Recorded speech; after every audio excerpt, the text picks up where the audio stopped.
예, 안녕하십니까. 김준영입니다. 예, 오늘은 심장으로 조금 찾아뵙게 됐는데요. 혈액과 혈관 관리까지 다 배웠기 때문에 이제 그 혈액과 혈관이 직접적으로 기능하는 기관이 어떻게 또 우리가 건강 관리를 해줘야 되는지에 대해서 조금 알아보는 시간을 가질까 합니다. 우리가 사실은 느끼지 못하지만, 그리고 인지하지 못하지만 지금 이 순간에도 심장은 뛰고 있잖아요. 그래서 1분에 약 60회에서 70회 정도의 평균으로 뛰고 있고, 한 번 심장이 뛸 때 약 70ml 정도의 피를 혈관을 통해서 배출을 하게 된대요. 혈압이 120, 80으로. 근데 그게 하루가 쌓이면 7,000에서 8,000리터나 된다고 하더라고요. 굉장히 많은 양을 매일같이 우리 몸 전체에다가 뿌리고 있죠. 그러다 보니까 이 심장 같은 경우에는 다 아실 거예요. 사실은 골격근과 내장근이라는 게 있거든요. 근육은. 그래서 골격근은 짧은 시간에 큰 힘을 쓸 수 있지만 내구도가 약해요. 빨리 지쳐요. 그런 게 이제 골격근이고, 내장근 같은 경우에는 우리 소화기관 근육 같은 게 대표적인 예죠. 뭐 힘이 세진 않아요. 근데 되게 안 지쳐요. 안 지치고 계속 이래. 그게 이제 내장근이라고 하거든요. 다른 말로는 평활근이라고도 표현을 하는데, 이 심장 같은 경우에는 이 심장의 펌핑의 강도도 굉장히 세야 되고, 그걸 또 우리가 죽을 때까지 유지를 해야 되잖아요. 그러다 보니까 그 두 가지의 기능을 둘 다 갖고 있어요. 이 심장이. 그래서 엄청 피 많이 쓰겠죠. 제가 이렇게까지 서두에 길게 얘기하는 이유는 얘가 이제 우리 몸에서 하루에 쓰는 피의 양이 엄청 많거든요. 그래서 우리 전체 혈액의 양을 100으로 쳤을 때 하루 동안에 피가 가는 양들을 조금 제가 설명을 드린 다음에 얘를 이야기를 드릴게요. 그래서 우리가 하루에 피가 총 100이 순환이 된다고 표현을 하면 뇌에 하루에 20% 가요. 되게 작은데 되게 많이 가죠. 그리고 신장에 25% 가요. 왜냐면은 여기는 노폐물을 걸러줘야 되니까. 그러니까 최소한 하루에 4분의 1 이상의 노폐물을 걸러주지 않으면 내 몸에 산화가 너무 많이 된다는 거예요. 감당하지 못한다는 거죠. 그래서 이것도 그렇고, 그러면 심장은 얼마나 갈까요? 되게 많이 가요. 5%나 가요. 하는 일이라고 뛰는 것밖에 없는데. 그렇죠? 그러니까 그만큼 중요하다라는 거. 그래서 얘네들로 벌써 50이잖아요. 50%잖아요. 그러면 남은 게 이제 50%잖아요. 얘 갖다가 골격근도 그렇고 내장도 그렇고 필요한 곳에 다 가려고 하니까 사실 우리 몸은 원래 피의 양이 엄청나게 충족스럽진 않아요. 그러니까 내가 활동을 할 때마다 집중을 해야 될 곳이 있어요. 내가 활동하는 동안에는 이제 뼈와 근육, 내가 밥 먹고 난 이후에는 위, 소화기관. 그래서 이제 바깥에서 예를 들어 출근한 다음에 점심 먹고 이제 사무실에 들어가서 일하려고 그러면 식곤증 오죠. 그게 이제 부족한 피를 가지고 일을 해야 되니까 골격과 근육이 가야 되는 게 맞는데 밥 먹었잖아요. 그러니까 소화를 해야 돼서 이게 피가 이렇게 분산되는 거예요. 양쪽에다가. 그러다 보니까 되게 많이 피곤하고 부대끼고 졸리고 막 어렵죠. 그게 어떻게 보면 이런 개념인데, 이거는 뭐 어쨌든 살짝 옆으로 나갔으니까 다시 원점으로 돌아와서, 예. 이 5%를 가지고 우리 심장이 매일같이 뛰어요. 그래서 정확히 이제 그러면 어떻게 뛰고 있는지 그런 순환 사이클부터 조금 제가 알려드리고 난 다음에 심장 건강을 어떻게 관리를 해야 하는가에 대해서 또 설명을 드릴게요. 그래서 차트로 그리면 여기를 이제 점선으로 이렇게 조금 나눠 볼게요. 그쵸? 그러면 방이 4개가 나오죠? 그쵸? 이렇게.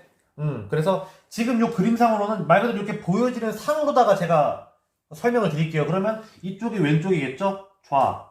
여기가 우. 요 개념으로 조금 이해를 해주시면 될 것 같아요. 그래서, 심방과 심실에 대해서는 다들 알고 계시죠? 여기가 이제 좌심방. 여기가 이제 방이에요, 방. 그리고 여기는 좌심실. 그리고 여기는 우심방. 우심실. 이렇게 생각을 하시면 될 것 같아요. 그래서 우리가 실제로 피가 우리 전신의 동맥으로서 뻗쳐나가는 경우는 여기서 이제 좌심실에서 요 대동맥으로 나가게 되죠. 그 개념을 가장 기본적으로 알고 계시고, 일단은 전체적으로 순환하는 사이클을 제가 그려볼게요. 저희가 여기서 간에서 최초에 밥 먹은 것들을 이제 소화, 분해, 흡수 혹은 변환을 시킨 다음에 간 문맥을 통해서 심장에 온다 그랬죠. 그게 어디로 오냐면 요거를 하대정맥이라 그러거든요. 하대정맥이 이렇게 와서 우심방에 와요. 그리고 중요한 건 하대정맥이라는 표현이 있다는 건 상대정맥도 있다는 거겠죠. 그게 뭐냐면 이제 머리라던가 팔 같은 위쪽에 있는 정맥들을 통해서 들어오는 거를 상대정맥이라 그래요. 이렇게 같이. 그래서 여기에 문을 타고 들어와서 여기를 거쳐서 여기에도 판막이 있고 또 거쳐서 여기도 거쳐요. 그쵸? 원래 3,000판, 2,000판, 뭐 승무판, 뭐 이름은 다양한데 그냥 판막이 있구나. 여기서 판막이 왜 있어요?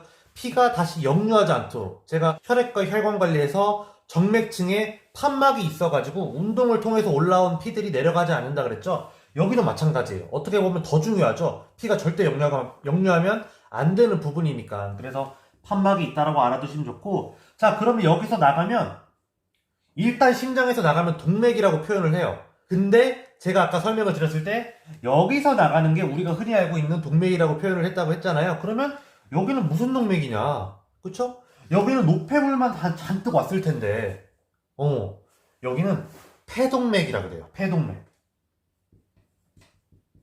폐 입장에서 봤을 때는 여기 동맥이에요. 그쵸? 예, 여기를 그래서 이렇게 간단하게 폐라고 이렇게 그려보면 이 폐동맥이 이렇게 폐로 가서 노폐물과 이산화탄소를 그러니까 기체를 통해서 배출할 수 있는 것들을 여기서 배출을 하고 여기서 이 산소를 다시 이렇게 받아서 이번엔 좌심방으로 가요. 이렇게 여기까지 이해되시나요? 예. 여기도 마찬가지로 이렇게 판막들이 있고 그쵸?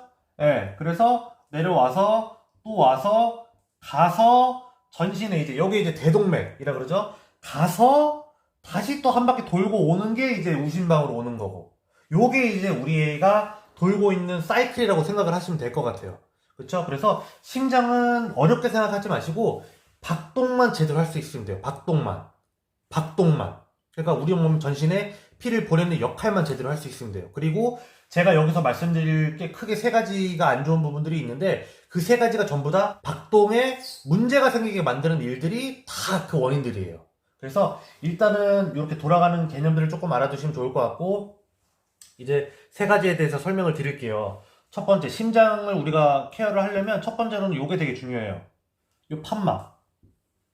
요 판막들이 뭐 다칠 수 있도록 딱 이렇게 아구가 맞아야 되는데 이게 이렇게 벌어져 있다든지 아니면 얘네들이 덜 만들어져 있다든지 해서 아니면 아예 없다든지 피들이 역류를 해버려요. 이게 못 넘어가고 계속해서 다시 그쵸? 그러면 심장이 제대로 뛰어질 수가 없겠죠. 이거를 이제 판막 문제라고 표현을 하는데 이 친구 같은 경우에는 사실은 수술을 해야 돼요. 왜냐면 너무 급박하니까 이거 가만히 냅두고 내가 뭐 이거 잘할 때까지 기다려볼래? 못 기다립니다. 그 전에 사망할 수 있거든요. 그래서 이 친구 같은 경우에는 얼른 병원에 가서 수술하셔야 돼요. 막 나는 뭐 모든 걸 역량으로 해결하겠어. 절대 그러시면 안 됩니다. 얘는 수술하셔야 됩니다. 그래서 이 판막 문제가 있고 두 번째로는 관상동맥에 대한 문제가 있어요. 관상동맥이 뭐냐면 우리 심장 제가 아까 전에 5% 하루에 피를 가지고 간다 그랬잖아요. 그러면 이 심장도 뛸 수 있도록 이 심장에도 에너지를 공급을 해줘야 되잖아요. 그게 이제 관상동맥이라는 건데 여기 나갈 때 옆에 이제 관상동맥이 있어서 크게 이렇게 세 개의 줄기로다가 크게 관상동맥이 있고 그 외에 이렇게 모세혈관들이 막 이렇게 있어가지고 심장 전체에다가 이렇게 에너지 역량을 공급을 하는 역할을 해요. 근데 이 관상동맥은 여기가 말 그대로 막히는 거겠죠. 사실 동맥경화인데 동맥경화가 심장으로 온 거예요. 그래서 이렇게 조금 심장에 동맥경화가 와서 점점 좁아지는 거를 협심증이라 그러죠. 이거는 막 스텐트 시술하고 막 그러잖아요. 그게 협심증.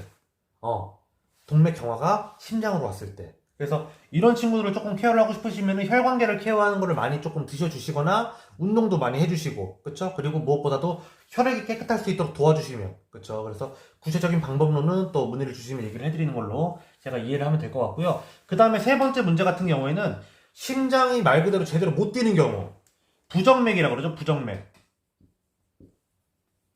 부정맥 같은 경우에는 경우가 조금 다양해서 제가 요거 심장을 지운 다음에 조금 설명을 드릴게요. 이거는 이제 다 보셔서 아시고 계시니까 이렇게 조금 지우면 부정맥입니다. 부정맥인데 부정맥이 또 세 가지가 있어요. 첫 번째가 서맥. 너무 느리게 뛰어. 네. 그 다음에 빈맥. 너무 빨리 뛰어요. 그 다음에 심실세동. 이거는 저리는 거예요. 심장이 막 부르르 떨면서 막 1분에 365번 뛰기도 하고 막 그래요. 막 그러니까 뛰는 게 아니죠. 떠는 거죠. 일단 요 서맥 같은 경우를 보시게 되면 이 서맥은 사실 근데 경우에 따라서는 아무렇지도 않은 증상일 수도 있어요. 무슨 개념이냐면 심장 효율이 너무 좋아서 내가 굳이 그렇게 많이 뛸 필요가 없는 분들, 뭐 대표적으로 마라토너 같은 분들, 그쵸? 그런 분들은 오히려 심장 별로 안 뛰거든요.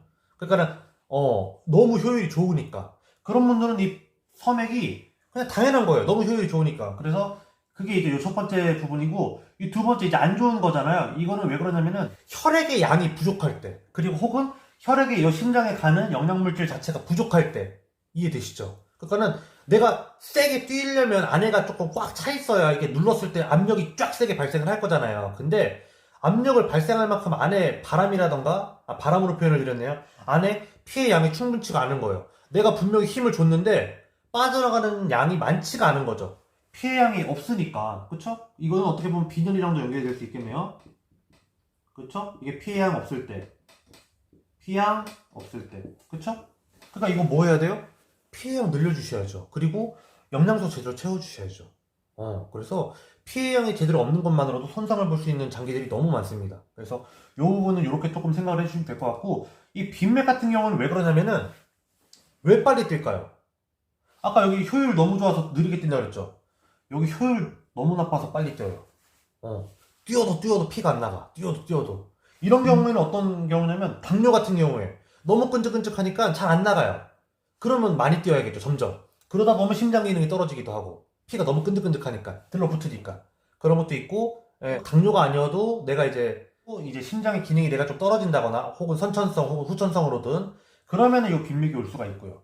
자, 세 번째로 이 세동 같은 경우에는 이 빈맥에서 넘어가는 경우가 많아요. 너무 많이 뛰다가, 나중에는 정상적으로는 한 60에서 70회를 뛰어야 되는데, 물론 운동을 하거나 뭘 하면 조금 더 뛸 수는 있겠지만, 근데 너무 만성적으로 너무 많이 뛰어요. 뭐 100회 이상 막 이렇게 계속 뛰니까 얘가 그걸 조절을 못한 거예요. 그런 걸로 이제 자율신경의 부조화라 그러거든요. 그 세 가지랑 연결돼서 이렇게 가보시게 되면 자율신경 부조화일 때 얘네들이 조금 문제가 생기는 경우가 많아요. 자율신경 부조화, 제가 설명을 드렸었지만 교감신경과 부교감신경들, 그쵸? 그리고 여기에 동방결절이라 그래서 신경 전달을 받는 신경이 있어요. 심장에도. 너 빨리 뛰어, 느리게 뛰어. 근데 그게 제대로 이루어지지가 않았을 때. 그쵸? 그리고 두 번째로는 칼슘과 마그네슘 제대로 안 먹어도 얘도 문제가 생겨요. 칼슘이 하는 역할 중에 하나가 신경 전달 물질로서 제대로 기능할 수 있게 도와준다 그랬잖아요. 항상성으로다가 그게 여기 칼슘 마그네슘 안 먹었을 때. 안 먹었다기보다는 부족했을 때. 아까도 설명을 드렸지만 혈관 동맥경화 문제. 그쵸? 그리고 판막 문제. 그런 부분만 조금 케어를 해주시면 심장 같은 경우에는 어렵지 않게 사실은 케어가 가능하다라는 거. 그쵸? 그래서 그렇게 조금 이해를 해주시면 심장은 되게 쉬워요. 너무나도 다들 관심은 많으시고. 그래서 그렇게 조금 이해를 해주시면 될 것 같고. 그래서 일단은 오늘 심장은 이 정도로 마무리를 지을까 하고요. 다음 시간에 또 다른 걸로다가 가지고 와서 또 더 좋은 정보 드리겠습니다. 감사합니다.